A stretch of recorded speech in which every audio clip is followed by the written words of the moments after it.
Welcome back to my new video. So न्युरे अनि साता चाहिँ यो साता पनि सो रनिङमा निक्लेको सो अनि जिन्दगीमा अल्छी भन्ने चिज चाहिँ अलिक कम लाग्न थालेको छ है मलाई। सो अल्छी जति छिटो छोड्नु भयो त्यति नै राम्रो।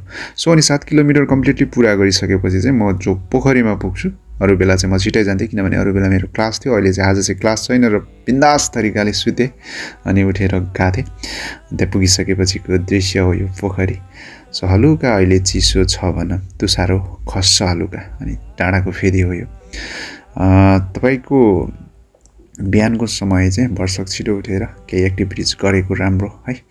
अनि सायद आज 14 किलोमिटर चाहिँ कम्प्लिटली पुरा गरिसकेपछि सो रुममा आएर त्यतिकै अब धेरै कुराहरू गर्छु भन्दै पनि टाइमको अभाव हुँदो रहेछ क्या। झन् अब यो फ्री भएको बेला त के गर्ने होइन, एकछिन फोन हेर्छु भनेर बस्यो, त्यतिकै बस्दा बस्दै टाइम त गएको पत्तै नहुने।